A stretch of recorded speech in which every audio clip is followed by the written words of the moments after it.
कहते हैं 70 ब्राह्मण की है हत्या, जो चौका तुम दे वो नेता। जो तुम लीप लाप के पोचा मारते हो फिनाइल डाल के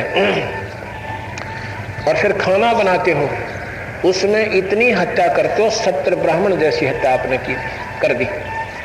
और जब स्नान करते हो, जो जीव रहते सूक्ष्म उस पानी में, ऐसे स्नान करते करते उसको ना जाने कितने जीवों की हत्या उस तीर्थ में करके आते हो। और जिनकी तुमने हत्या की और उसमें वो विद्वान पहले ही थे और वो बेमौत मारे गए, उसी में वो मच्छ कछुए और मच्छ उसी में रहते हैं, उनकी मुक्ति कभी नहीं होती। तो यहाँ बंदी छोड़ कहते हैं कि काशी गंगा काठे घर करें, चाहे पीओ निर्मल नीर, और मुक्ति नहीं हरि नाम बिना, यूं कह रे साहिब कबीर। नाम के बिना जीव का छुटकारा नहीं है। तीर्थ पर जाने से हानि है, लाभ नहीं है। क्योंकि हमने अब दूसरा नंबर आता है मूर्ति पूजा का। अब इतना अंधेरा हमारे हृदय में जमा हो चुका है कि अब भी हम इतने पढ़े लिखे होकर भी हमारी जो पुरानी वृत्ति है हट नहीं रही। हम भगवान को मंदिर में मूर्ति में मानते हैं, ये हमारी अज्ञानता का महाप्रमाण है। पहले हम भी मानते थे, क्योंकि जब तक हमने इस मार्ग का ज्ञान नहीं था। जैसे एक फिगर क्या चीज है, एक पिक्चर क्या चीज है। पिक्चर को तस्वीर कहते हैं, तस्वीर हिंदी में, अंग्रेजी में पिक्चर है। वो भगवान की तस्वीर जो है, एक मिट्टी या पत्थर या लोहे या चांदी कुछ भी बनाई हो, तो आपने मंदिर में रख रखी है। वो तस्वीर, वो फोटो आपको ये बता रहा है कि ये किसका फोटो है और इसमें क्या गुण है। जैसे आम का फोटो आप देखिए, आम का चित्र देखिए, सेब का चित्र देखिए। आपको सेब आम के चित्र को देखने से उसके गुणों का ज्ञान होगा कि ये क्या चीज है। अगर उसके गुणों से प्रभावी होके और आप उसकी जोत लगा दें उस चित्र की, मान ले कोई पत्थर की मूर्ति बना रखी आम की, क्योंकि हमने कई जगह फलों वाले देखे, इतनी बढ़िया पत्थर की आम और सेब की इतनी गजब की मूर्ति बनवा देते हैं कि वो ओरिजिनल में भी फेल कर दे, और वो रख रखी ऊपर ले हिस्से में। उस आम के चित्र को देखने से आम के गुणों का ज्ञान है, और उसको देखकर उसको पाने की आपके अंदर एक उत्सुकता उत्पन्न होगी। चित्र ने क्या काम किया, उस मूर्ति ने क्या काम किया कि उसको देखने से उसके गुणों का ज्ञान हुआ और फिर उसे पाने की कोशिश की। अब उस आम को, चित्र वाले आम को देख कर उसके आगे दीप लगा दें, धूप लगा दें, आरती तार दें, उसके ऊपर पतासे चढ़ा दें, खीर डाल दें, बूंदी धर दें और 10 रुपये धर दें आम दो रहे। मीठा मुंह नहीं हो सकता, आम के गुण नहीं प्राप्त हो सकते। ऐसे ही वो चित्र जो भगवान का है, उसकी आरती तारने तक, उसके आगे दीप और धूप लगाने से आपको वो परमात्मा के गुण कभी प्राप्त नहीं होंगे। जैसे आम को पाने की विधि है, पहले कमाई करो, चाहे टोकरी डालो, मजदूरी करो या नौकरी करो, बिजनेस करो, और फिर वो 20-30 रुपये लेकर और मार्केट में जाओ और फिर कहो आम भाई आम दो, वो रुपये दो, आम ले लो। उस कमाई से आम के लाभ मिला आपको। ऐसे ही परमात्मा पाना चाहते हो, जिस इष्ट की तुम आस्था रखते हो, उसके नुमाइंदे संत के पास जाओ, यानी गुरु बनाओ। अगर वो गुरु आपको केवल नाम का आसरा देता हो तो गुरु सही है, अगर आपने उन्हीं लटोटरा मुड़ जाता है तो पूरा गुरु नहीं है। वो आपको नाम देगा और उस नाम की आप कमाई शुरू कर दीजिए, आपको उस ईश्वर के गुणों का आपको घर बैठे लाभ मिलेगा। ऐसे उस परमात्मा को पाने का, उस भगवान को रिझाने का तरीका है। मंदिर में, मूर्ति में परमात्मा नहीं है। गरीबदास जी कहते हैं, चेतन होकर जड़ को पूजे, फूटे जिनके भाग रे। स्वयं बोल रहे हैं, चल रहे हैं और उस जड़ मूर्त के आगे आरती तार रहे हैं, प्रार्थना कर रहे हैं, अरे हे भगवान हमारे ऐसे करना है, हमारा व्यापार ठीक करना। वो सुनता नहीं, पत्थर है, और उसके आगे हम अपनी प्रार्थना कर रहे हैं। चेतन होकर जड़ को पूजे, फूटे जिनके भाग रे। स्वयं बोलना चल रहे और पत्थर की मूर्ति आ गए, हाथ जोड़े खड़े, क्योंकि अज्ञानता कमी ज्ञान की और संतों का अभाव, यही हमारे लिए सबसे बड़ा हानिकारक इस भक्ति मार्ग में। अब क्यों नास्तिक हो गए हम ज्यादातर?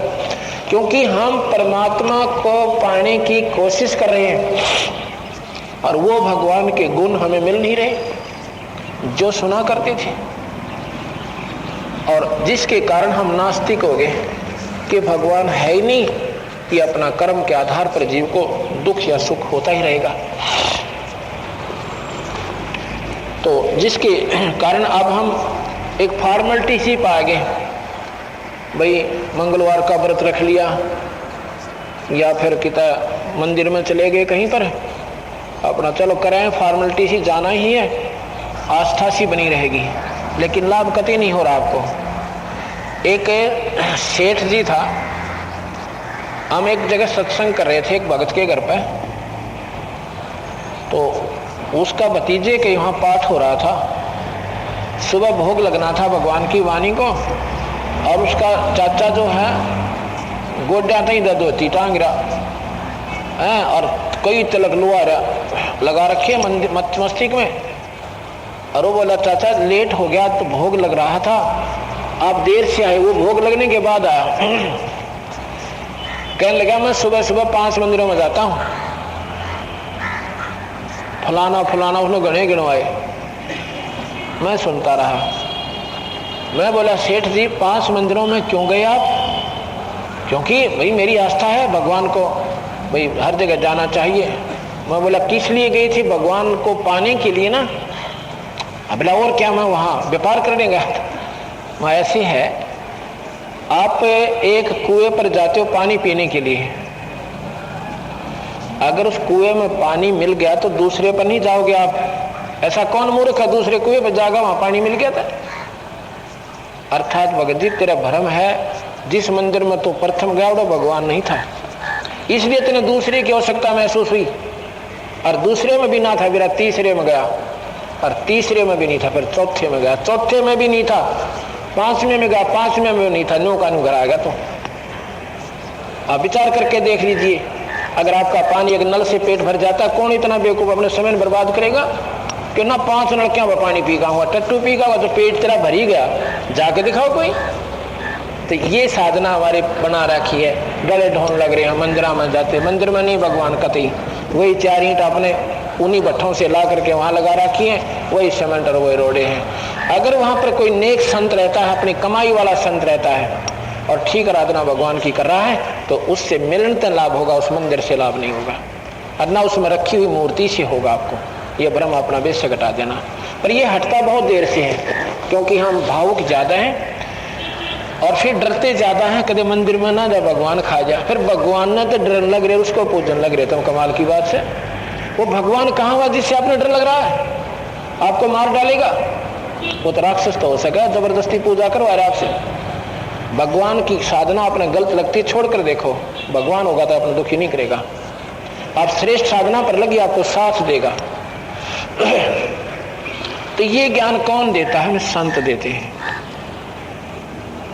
अब अनजान व्यक्ति शुरू शुरू हमारा सत्संग सुनते हैं, ये महसूस करते हैं ये महात्मा नहीं, ये तो सिर फिर आदमी है। ये कहता मंदिर में भगवान नहीं, ये तीर्थों पे भगवान नहीं है, और फिर व्रत से कोई लाभ नहीं, बिल्कुल लाभ नहीं, व्रत से कोई लाभ नहीं। अब फिर ये भी क्योंकि सारी ही तो ऐसी उठपटांग बातें हैं, सच्चाई। ये सरहद रखना महापाप है, सरहद निकालना ये गलत है, ठीक नहीं। बताइए ये भी नहीं जचेगा आप लोगों को, क्योंकि हमारी ज्ञान जो है एक ऐसा कौड़ी दवाई है कि अंदर जाकर ठीक करेगी। अब जैसे अच्छे डॉक्टर जहाँ होते हैं ना, अच्छे डॉक्टर वो क्या करते हैं, आपके कोई जख्म हो गया है, आप पट्टी करवाने जाते हैं, डॉक्टर जाते ही 15 रुपए लेता है, और वो डॉक्टर उसको पाड़ता है, उसको फाड़ के उसके अंदर से रेसा निकालता है, उसको सिपरेट से खूब अच्छी तरह मलता है, उसको पीड़ा होती है तो वो रोता है, तो काय का डॉक्टर है, मेरा हाथ बहुत दर्द कर दिया, मैं नहीं आऊंगा आज के बाद तेरे पास। तो फिर वो डरता क्या करता है, नेक्स्ट जो उसके पास मरीज आता है, कदे कल नहीं, वो 15 रुपये जहाँ तेरे अच्छा नहीं दर्द करता, उसको ऐसे ही लगाई मैलम और पट्टी बांध दी, 15 रुपये ले लिए, अब चलो, फिर वो लाइन लग जाती है। तो और जो सही होगा वो उसको आते ही फाड़ेगा, और वो रोवे चाहे चिल्लावे, एक बार दर्द होगा आपको, और फिर वो इसी बढ़िया दवाई भरेगा उसमें, क्योंकि वो जख्म ऐसे ही ठीक होना था। एक बार पीड़ा जरूर होगी, तीसरे दिन जख्म भर जाएगा। हमारे बरवाला आश्रम में एक वृद्ध है 70-75 साल का, हम काशी यात्रा पर गए थे, उसको चोट लगी, वो एकदम बस से उतर के दूसरी तरफ जाने लगा, बुढ़ा आदमी था, एक फुल स्पीड में ट्रक गाड़ी आई, उससे टकरा गया, इतनी आवाज हुई जैसे बम पाटा करे। पर उस कबीर भगवान की कृपा से सबने न सोच लिया था ये खत्म हो चुका है, ये भगत हमारे साथ थे सारे, और बस उसको कुचल के आगे जा चुकी थी। उसको उठा के हॉस्पिटल में ले गए, उसके सिर्फ पंजा थोड़ा सा उंगलियां कट गई, सिर में चोट, कमर में चोट थोड़ी अच्छी आ गई थी, लेकिन वो ठीक हो गया। उसको क्या था कि उसके पैर जो कट गई थी उंगलियां और ऊपर तक जख्म था, एक अच्छे हॉस्पिटल बरवाला में रखा गया उसको 1 महीने सारे। तो वो क्या करते, वो मरता किल की आवाज करता, मरा हाथ लाते, मर गया, तो उसको वो ऐसी पट्टी बांध देते। फिर हम उसको अपने आश्रम में ले गए, डॉक्टर बोले ठीक हो जाएगा, वहाँ दवाई देते रहो, यहाँ बेड का खर्चा लगा। तो क्या किया, वो जाते वहाँ के कंपाउंडर, उसका ऊपर पट्टी लगाई मलहम और पट्टी बांधी और गोली लेगा 20 रुपये, उल्टे आ जाते। वहाँ एक ऐसे ही कोई डॉक्टर था, रिटायर हुआ, कोई मतलब RMP वगैरह सब, मतलब किसी हॉस्पिटल से, सरकारी ड्यूटी से, वो धार्मिक व्यक्ति का था। वो मैं भी वहाँ गया हुआ था, उसने देखा कि भी तुम्हारा बूढ़ा ठीक नहीं हुआ है, काफ़ी दिन हो गए, तो अभी चल रही है इसकी नरम पट्टी, हो जाएगा। डॉक्टर कहते मुझे दिखाते दो, मैं भी जानता हूँ थोड़ी बहुत जादू जंत्र इस डॉक्टरी का। तो हमारा सेवक कहने लगा जी वो आ रहे हैं ना, वही कर रहे हैं, और ने दिखाओगे फिर वो नाराज हो जाएंगे। तो वो कहने लगा मैं एक बार देखूंगा, फिर नाराज होंगे तो पेटी हुआ कर देंगे। उसने जाकर पट्टी खोली, उसमें इतना मवाद है, नो सड़हांद मारे, क्यों ऊपर पट्टी कर दिया, नो बोला जब 2 दिन और इसको नहीं संभालते, इसका टांग काटनी पड़ती। तो ये महरम पट्टी जो लल्लो पत्तो कर रहे हैं ना ये संत, ये अंत में कदे और कुत्ते की जोनी में जाना पड़ेगा उन प्राणियों को, जो क्योंकि वो अगर ये बात कह दें कि श्राद्ध निकालना नहीं चाहिए, वहां पर भीड़ इकट्ठी ना हो, एक नहीं जावे, अगी अच्छा महाराज जी बता बहनों का श्राद्ध नहीं निकालना चाहिए, ये तो हमारा पुरानी परंपरा है। भाई पुरानी परंपरा आपने कहां से पकड़ी? आप गीता जी को एक महान शास्त्र मानते हो, गीता जी को महान शास्त्र मानते हो, और गीता जी के 9वें अध्याय के 25वें श्लोक में लिखा है कि अर्जुन भूत पूजने वाले भूत बनेंगे, पितर पूजने वाले पितर बनेंगे, और भाई देवी देवताओं की पूजा करने, ये देवी देवता भी नहीं पूजनी चाहिए, ये भी लिखा भगवान ने। देवी देवताओं के पूजने वाले उन देवी देवताओं के बंधुआ मजदूर बनेंगे उस स्वर्गलोक में जाकर, उनके बच्चे खिलाया करेंगे, उनके जूठे टुकड़े खाया करेंगे, उनके बच्चे भी पीटा करेंगे, और वह भी लात मारा करेंगे देवता उनके। तो इसलिए अर्जुन भाई भगवान की भक्ति करनी चाहिए। तो क्या ये गीता जी में श्लोक नहीं है? जो इसे महान संत और गीता जी का प्रचार करते हैं, क्या उन्होंने ये श्लोक आपको कौन नहीं सुनाया? और सुनाया तो फिर तुमने भाई श्राद्ध क्यों निकाल रहे हो? भगवान मना कर रहा। परमात्मा जब मना करता है कि ये नहीं करना चाहिए, तुम कर रहे हो, तो आप भगवान के भी अवहेलना कर रहे हो, उस परमात्मा के भी साथी नहीं हो, वो आपका साथी नहीं है, क्योंकि आप उनका बताए हुए मार्ग पर नहीं चल रहे। तो ये सोचिएगा, अब आप जो पितृ पूजा करते भूतों की पूजा है, श्राद्ध निकालते ये भूतों की पूजा है, देवी देवताओं की पूजा करते हो, भगवान मना करता है। इन देवी देवताओं को रावण ने बांध कर अपनी कैद में डाल रखा था, और उनकी तुम पूजा करके बताओ क्या लाभ उठाओगे? विचार करना चाहिए। हमने भगवान का आसरा नाम से लेना चाहिए, और पूरी संत की शरण में जाना चाहिए। जब हम पूरे संत की शरण में चले जाएंगे, आपको 1 या 2 महीने में आपको पता लग जाएगा कि हम किस ठिकाने पर आ गए हैं। केवल एक नाम। कहते हैं सुमन से सुख होता है और सुमन से दुख जाए, कहे कबीर सुमन करे थे वो साईं मां समाई। अगर हम सुमन करेंगे, परमात्मा का भजन करेंगे। अब देखो, कलयुग केवल नाम आधारा और सुमर सुमर नर उतरो पारा, ये रामायण का बीज मंत्र है। ये मुख्य श्लोक है कि कलयुग केवल नाम आधारा और सुमर सुमर नर उतरो पारा। तो रामायण में लिखा है कि नाम ही आधार है। फिर ये 36 पंगे क्यों पा रखे भाई? फिर ये साधनाएं क्यों कर रहे हो? फिर रामायण में पढ़ते किस लिए हो? रामायण के जो मूल चीज है, गीता में केवल ओम मंत्र का जाप बता रखा है। अर्जुन, ओम मंत्र का जाप करो और अपन हवन करो, यज्ञ हवन करो, बस ये नाम का जाप करो और देवी देवता मत पूजो। भगवान कृष्ण ने ब्रज क्षेत्र में स्वयं देवी देवताओं के राजा इंद्र की पूजा को बंद करवाया था। आप विचार करना, ब्रज क्षेत्र में इंद्र की कढ़ाई होती थी, उनकी पूजा होती थी। इंद्र सभी देवी देवताओं का मालिक होता है, देवराज कहलाता है। इंद्र स्वर्ग का राजा होता है और वहां के बड़े बड़े राजा देवता लोग नंबर वाइज उस इंद्र के, वहां के राजा इंद्र की पालकी को ढोते हैं, जैसे कहार लग गए जिनकी आप पूजा कर रहे हैं। और उस इंद्र की पूजा को भगवान कृष्ण ने बंद करवा दिया था कि मत करो। ये क्या देंगे तुम्हें? ये आप भिखारी तुम्हारे ऊपर बैठे रहते हैं, मेरी कढ़ाई कर दो, मेरा फलाना कर दो। फिर ये तुमने कह देंगे जब आप ही तुमसे मांग रहे हैं, फिर ये देवता का है कि इन देवी देवताओं की पूजा से अच्छा तो अपने इन गौओं की पूजा कर लो, सामने 2 किलो दूध फालतू देंगे तुम्हें। ये सुख सागर रखा मेरे पास, इसको पढ़ लियो कि सरनाथ पढ़ा होता है। और महाभारत में ये न्यू के न्यू वचन है जो मैं आपको सुना रहा हूं। ये सुख सागर है मेरे पास। और इससे अच्छा तो ये जो पहाड़ है ना, जिनके ऊपर हमारे पशु तर के आते हैं, इनका माथा टेक लिया करो। कम से कम हमारा गौधन तो बढ़ रहा है इनसे, पर ये पूजा नहीं है। तो सभी डरे हुए थे। इंद्र की कढ़ाई का दिन आ गया तो भगवान ने कहा कि तुम सारा अपना अपना दूध ले आओ और सामूहिक भंडारा करेंगे। एक जगह खीर बनाई और सब ने लगा कर भगवान को भोग और खा लिया। इंद्र ने क्या किया कि ब्रज क्षेत्र पर कोपित होकर, यानी क्रोधित होकर इतनी मूसलधार बारिश कर दी कि ब्रज को समाप्त कर दो, मेरी पूजा बंद कर दी। अब जो कोई कह रहा है ये पूजा मत करो, तो उसमें कोई समर्थता है तभी कह रहा है। ईसा बावड़ी बूझ को ना भाई, उन्हें कह दे तुमने छोड़ के फिर दोनों पेटे। अब कृष्ण जी मना कर रहे थे तो उसमें कुछ समर्थता वो महसूस करते थे कि कोई कुछ नहीं बिगाड़ सकता, इतना मैं बैठा।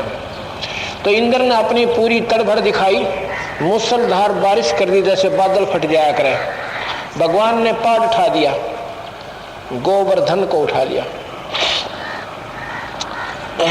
और उसको सारे ब्रज के ऊपर से फैला दिया। और फिर इतनी बारिश को उसके अंदर सोख कर लिया। उस ब्रज के अंदर किसी दीवार का मड प्लास्टर भी नहीं भीगा।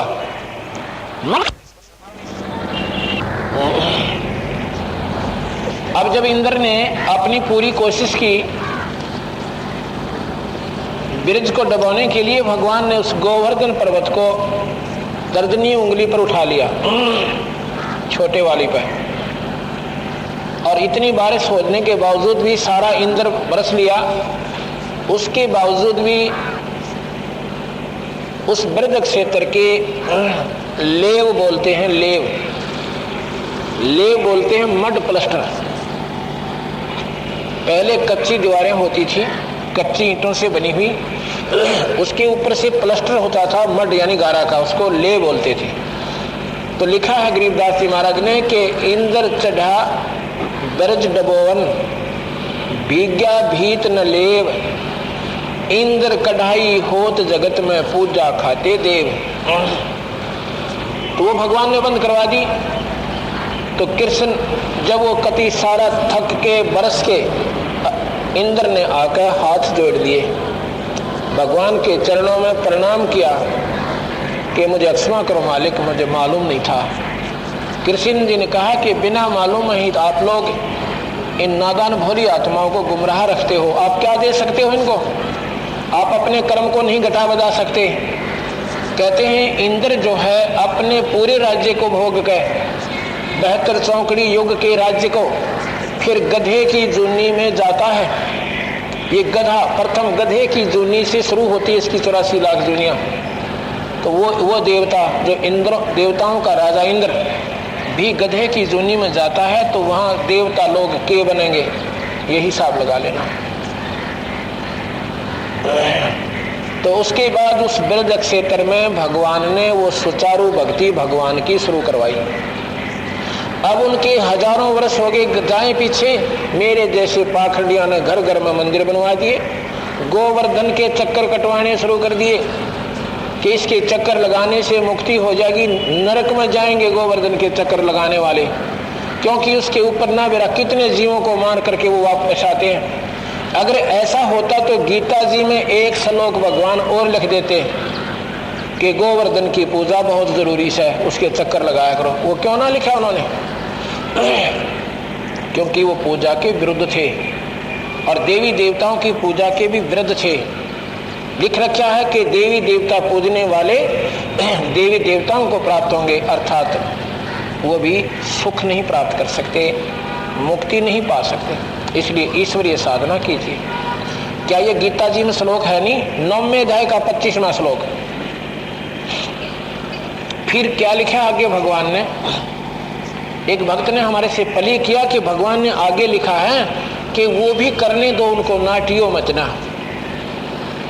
विद्वान पुरुषों, उसको नाटियो मतना, उनको करने दो। उसका तात्पर्य नहीं समझा इन लोगों ने। भगवान ने वहां क्या कहा इसके बारे में?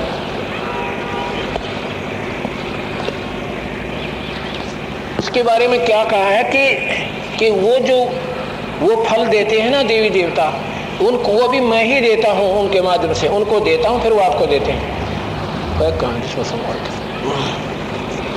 वो तात्पर्य ऐसा नहीं है। अब जैसे एक तो हम मुख्यमंत्री से मिले या हेड ऑफ द डिपार्टमेंट से मिले, और एक हम मिले किसी क्लर्क से। वो क्लर्क कुछ नहीं दे सकता। क्लर्क की पूजा करने लग जाओ आप जाके, वो कुछ नहीं दे सकता आपको। अगर उनकी पूजा आप करते हो तो ये कह सकते हैं वो हेड ऑफ द डिपार्टमेंट, इसमें एक डायरी सी है जिसमें लिखता था, डिपार्टमेंट ये कह सकता है कि भाई ठीक है, उनके कार्य क्षेत्र भी मैंने बांट रखे हैं, ये कितने आपको लाभ दे सकते हैं, पर पूरा लाभ मेरे अधिकार, मेरे हुक्म बिना वो तो मैंने ये भी नहीं दे सकते। अर्थात पूरा अगर लाभ लेना है तो मेरे से मिलेगा। अब मुख्यमंत्री को त्याग के हम किसी अन्य क्लर्क की या नीचे और छोटे मोटे अधिकारी की साधना करते हैं, तो वो कह सकता भी ठीक है, उसको भी मैंने अपना राइट दे रखा है, इतना लाभ वो दे सके, पूरा लाभ तो मिलेगा मेरे से ही। ऐसा भाव है भगवान का कहने का। उसमें क्या लिखा है? 3 अध्याय के 26वें और 29वें श्लोक में कहा है कि जो मूढ़ लोग गलत पूजा कर रहे हैं, ये देवी देवताओं की, भूतों की, पितरों की पूजा कर रहे हैं, उन्हें समझाने उनको समझाने से उनके समझ में नहीं आती, बल्कि नाराज हो जाएंगे।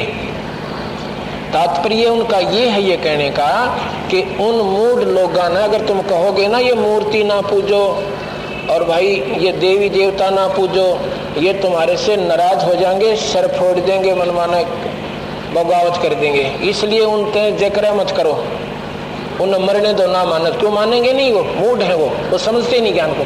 या कौन नहीं मानेंगे? जो घने सियाने विद्वान हो चुके, जो प्रचारक बन गए, वो भी नहीं मानेंगे, क्योंकि उनकी फिर मान हानि होती है। उनके लिए कहा है 26 और 29वें श्लोक में कि गलत पूजा कर रहे हैं, उन्हें समझाने से वो समझेंगे नहीं, बल्कि नाराज हो जाएंगे। इसलिए उन ज्ञानी व्यक्तियों को चाहिए कि उनकी पूजा विधि शास्त्र के अनुकूल करें तथा उन्हें साथ लगा लें और देखा देखी मान सकते हैं, कहने से ना माने तो अपने साथ लगा लें कि जैसे ही हम पूजा कर रहे हैं अपनी, क्योंकि हमने ये देखा देखी पूजाएं शुरू की हैं। कोई व्रत रख रहा है तो वो बहनें भी व्रत रखनी शुरू कर देती हैं, कोई मंदिर में जा रहा है तो वो भी मंदिर में लोटा लेकर पहुंच जाता है, कोई किसी की पूजा कर रहा है तो देखा देखी ज्यादा करते हैं। तो विद्वान पुरुषों को चाहिए उनको एकदम ना मना करके और अपनी क्रिया को सुचारू कर लें। हो सकता है आपको देखकर वो चेंज हो जाए, लेकिन उन पूजाओं को श्रेष्ठ नहीं बताया जो वो कर रहे हैं। तीसरे अध्याय के 31 और 32 श्लोक में लिखा है, कहा कि जो ऊपर लिखे मेरे मत का अनुसरण करते हैं वे संपूर्ण पापों से छूट जाते हैं। श्लोक नंबर 32 में ऐसा नहीं करते हैं तो वह मूर्ख लोग अज्ञानी है, अर्थात जो मैंने कहा है वो इन पूजाओं को नहीं त्यागते हैं तो वो अज्ञानी लोग मूर्ख हैं और उनका पतन यानी 84 में निश्चय जाना होगा। ऐसा भगवान ने गीता के तीसरे अध्याय के प्रण किया है। और गरीबदास जी कहते हैं कि जो गहने श्याणे बन गए, विद्वान हो गए, दुनिया को मार्गदर्शन कर रहे हैं, और उनको अगर कहेंगे कि तुम ये प्रचार मत करो कि शराब स्रोत का निकालना मत बताओ क्योंकि गीता में नकारा कर रखा, तो वो नाराज हो जाएंगे आपसे और मूड वैसे नहीं मानेंगे। तो वो उसके लिए क्या कहा है कि चातुर प्राणी चोर हैं और मूड मुग्ध हैं ठोठ, ये संतों के निकाम के इनकी देगड़ जोट।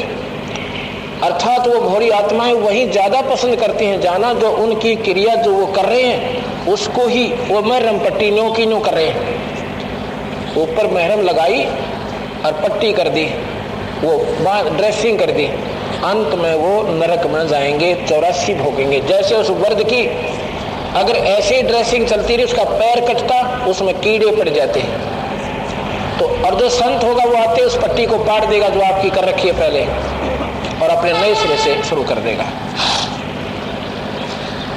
तो यहां मैं जो कहना चाहता था कि इससे मोटा उदाहरण आपके पास नहीं हो सकता।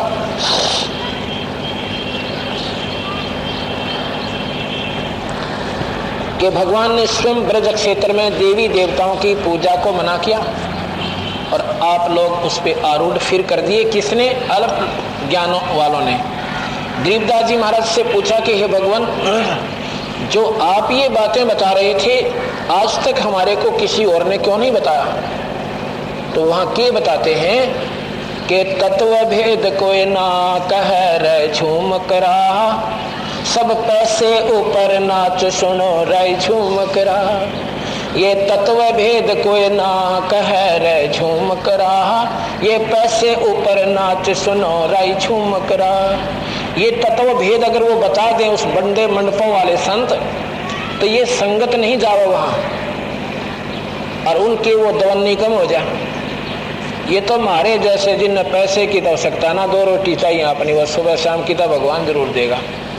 ये तो वही संत बता सकते हैं जिनको पैसे की से लालच नहीं है, आपको सत्य दिशा सच्चा मार्ग वही दिखा सकते हैं। तो यहाँ कहते हैं पैसे ऊपर नाच सुनो रे झुमक रहा। अगर उन संतों ने ये पहले ही सुचारू किया होता, अभी तो हम आपको यहाँ की प्रक्रिया बता रहे हैं कि जो तुम करो ये गलत है। जैसे ये बहनें शुक्रवार का व्रत रखती हैं और एक नहीं तकरीबन रखती हैं, सभी, बहुत कम है जो नहीं रखती। और उसमें एक कहानी है कि शुक्रवार के व्रत की, जिसको वो नित्य पढ़ती भी हैं जब वो उपवास रखती हैं। कहते हैं एक बहन का पति विदेश चला गया, वहां जाकर के अपने परिवार को भूल जाता है और उसने कई वर्षों तक अपने परिवार को याद नहीं किया। वो माई बहुत तड़फी, रोई, तो माता सपने में दिखाई देती है। कौन? संतोषी माता। उसने कहा कि तू रो मत, मेरे 16 शुक्रवार के व्रत रख ले।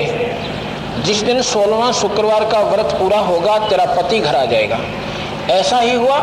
जब उसने 16वां शुक्रवार का व्रत रखा और शाम के समय उसका पति घर आ गया। चलो, अब ये बात, ये बेनिफिट है उस शुक्रवार के व्रत का। ना 84 मिटे और ना ही जन्म मरण कटे और ना ही कोई कर्म दंड मिटे।